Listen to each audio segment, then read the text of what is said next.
In Unit 1, we introduced Hofstede's 6 cultural dimensions.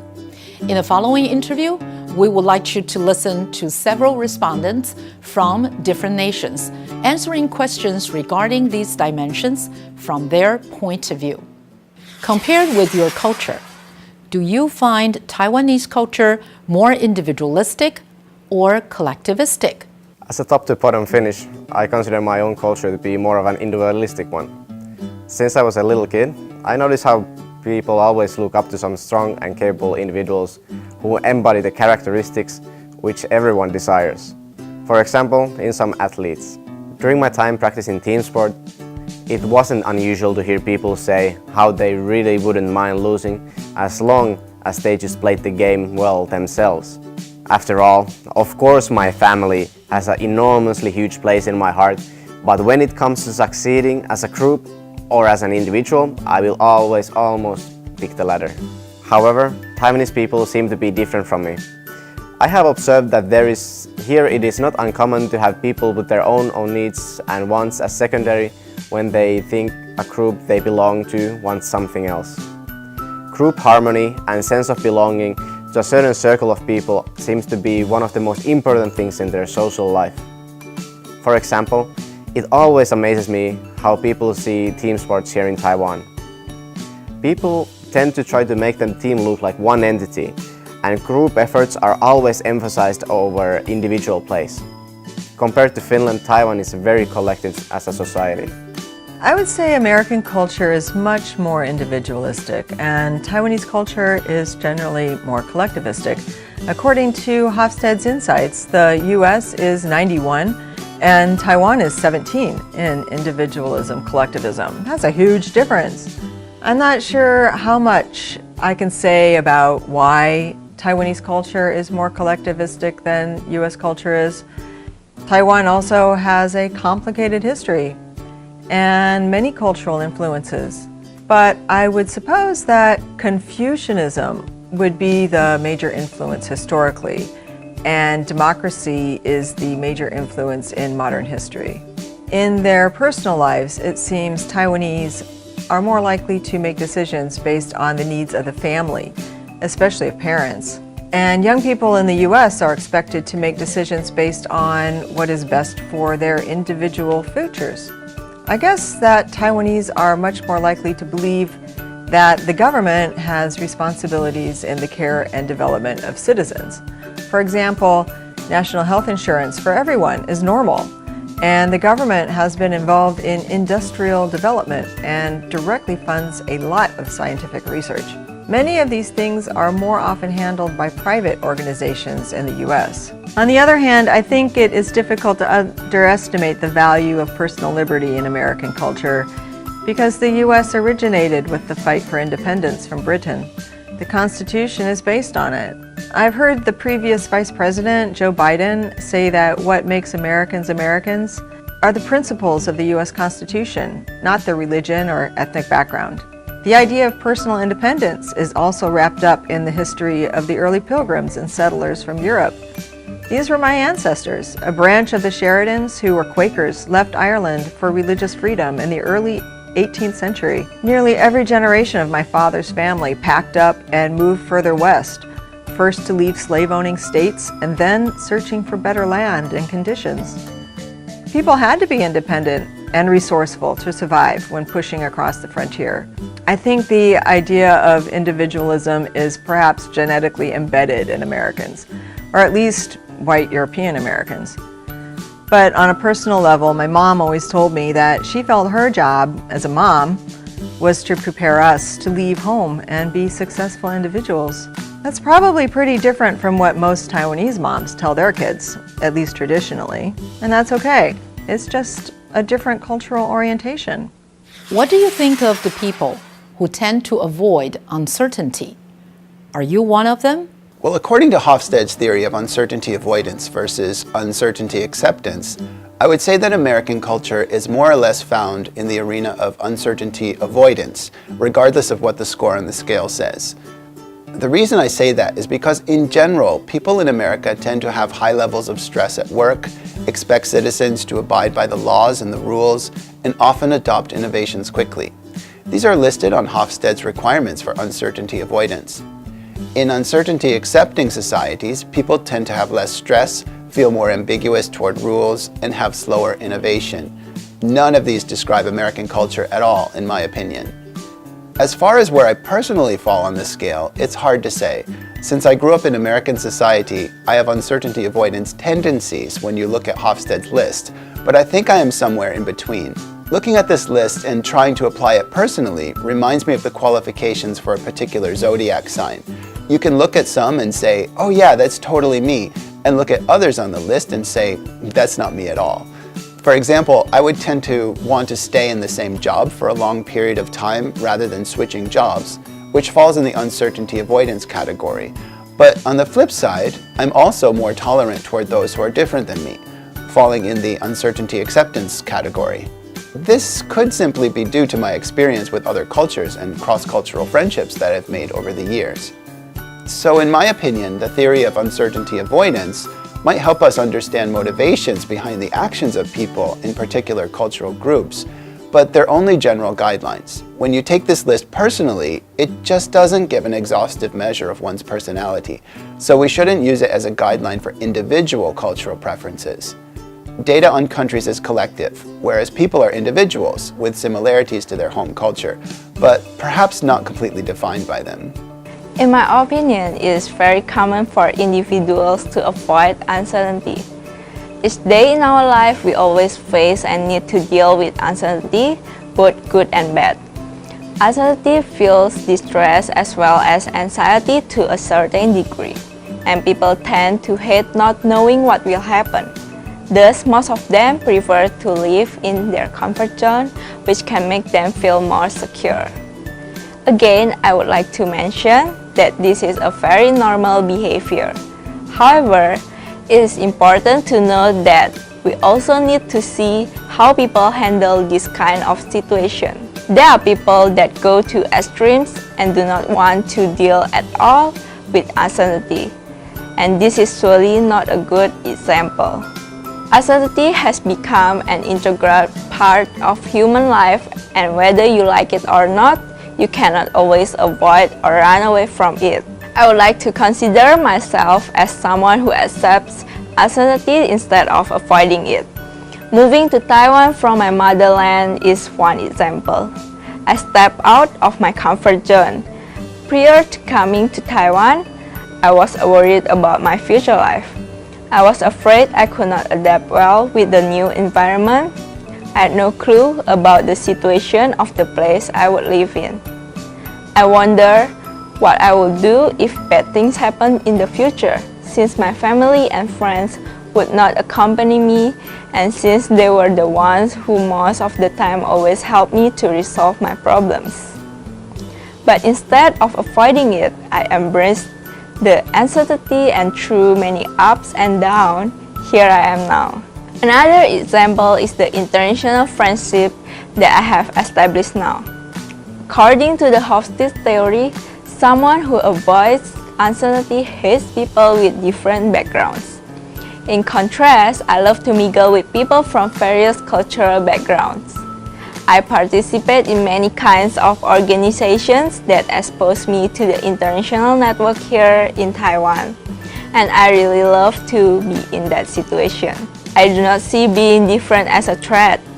It is a perfect opportunity to learn instead. The world is beautiful because of the diversity, not the similarities. Nobody likes uncertainty, of course, myself included, since uncertainty stops people from seeing their future, making decisions about their future, and making plans for their future. If people are not sure about their future, they feel anxious, and this is not good for physical and mental health. Uncertainty is also a menace to innovation, creation, and development. It's very clear that people face problems trying to adapt themselves to uncertain conditions and situations. As a result of this, people will tend to avoid uncertainty. Uncertainty avoidance is the extent to which people feel threatened by ambiguous situations. They attempt to cope with anxiety by minimizing the uncertainty. For this, the members of the society create institutions and beliefs for minimizing or averting uncertainty. Which culture has a greater power distance? Your culture or Taiwanese culture? According to Hofstede's website, the United States has a smaller power distance at 40 when compared to Taiwan's, which is 58. However, when looking closely at Hofstede's explanation, comparing large and small power distance in different countries, I can see how the US and Taiwan are somewhat similar. Perhaps the numbers are close because both countries are democracies. I think that for the most part, Taiwanese and American societies both value equality and human rights. It seems during the Japanese occupation and the martial law period, Taiwanese society would have been described as a large power distance culture based on attitudes towards leaders. However, since democratization, Taiwan has changed a lot, and now it is accepted that power should be used fairly and everyone must follow the law, even the president. It is not always easy, but both Taiwanese and Americans demand that leaders respond to their rights as citizens. Perhaps the greatest difference between Taiwan and the US would be in terms of relationships between bosses and subordinates. In the workplace, power distance is very large in Taiwan and relatively small in the US. Based on what I've observed and learned from Taiwanese and American friends, employees have very little agency in most workplaces in Taiwan. One example is the overtime and extra work that workers are expected to do, sometimes without overtime pay. Workers seem to mostly put up with bad bosses until they can get a different job or eventually start their own company. In the US, I have the sense that bosses and managers tend to delegate a lot of the work, and people work in teams to find solutions. They are then proposed to the boss. Finally, decisions are negotiated. This is not to say that there are not great bosses in Taiwan or no awful ones in the US. After thinking about power distance in Taiwanese and American national cultures, it does seem that they are quite similar in scope and just different in degree and context. Coming from Northern Europe, it is obvious to see how the power distance is much greater in Taiwan than in Finland. Something that shows a lot about the difference in these two countries is what they think is appropriate or good behavior for a leader. Back home, we think that one should lead from the middle of the group by giving an example.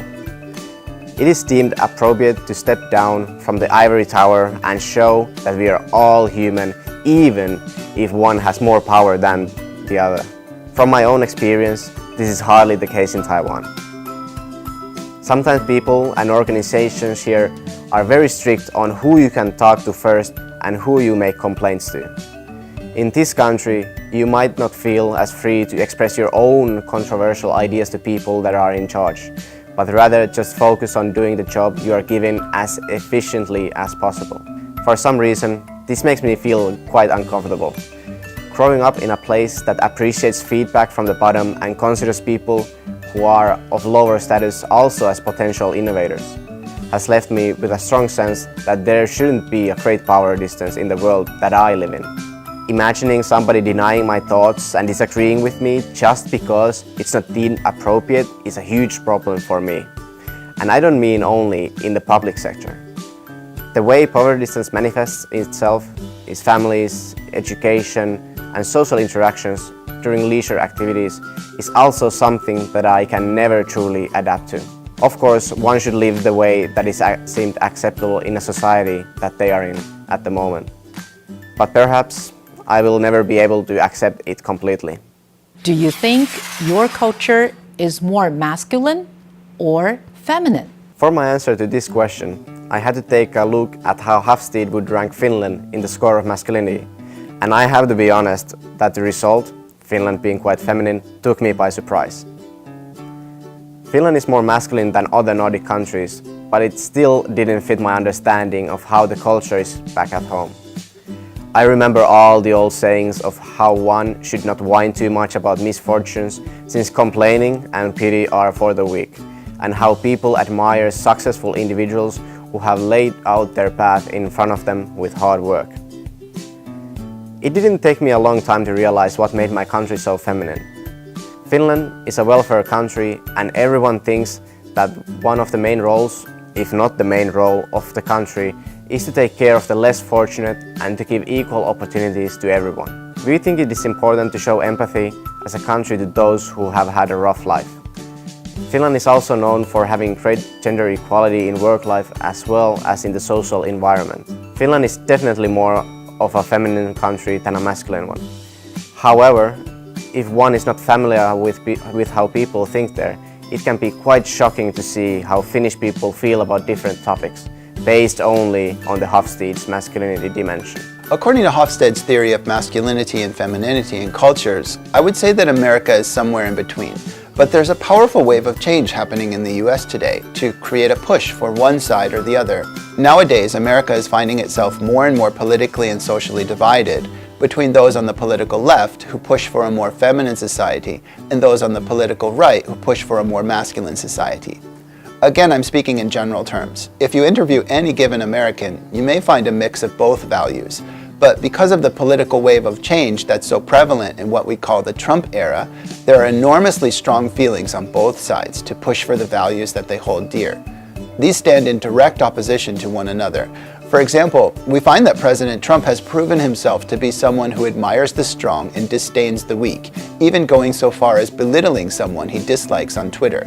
By doing so, he sets himself up as the leader of this political movement to push for a more masculine society to a negative extreme. In contrast, Democratic leaders, singers, and actresses have led protests in what is called the resistance, in an attempt to stop this movement and push back with their own ideology that is considered by Hofstede feminine. This divide is so prevalent that I think many Americans can feel a social tug-of-war that divides people at family gatherings and splits friendships. It is almost a kind of social civil war between whether or not to make the future of our country more masculine in nature or more feminine in nature, to use Hofstede's terminology. It will be interesting to see which side wins out in the long run, or if there will one day be a leader who will rise up and bridge the divide to make a peaceful compromise between both sides. In my opinion, because these sides are so severely divided in values, a compromise is highly unlikely. Many of them talked about values: group harmony versus individual success, parenting, what it means to be independent, a leader of a nation as one among the people or one above the people, and how they really define a culture being feminine. Now that you have listened to the respondents, please remember that regardless what they have said, their responses represent the education they have received, their upbringing, their cultural background, and most of all, themselves. So be careful not to overgeneralize the response they gave as if it represents everyone in his or her nation.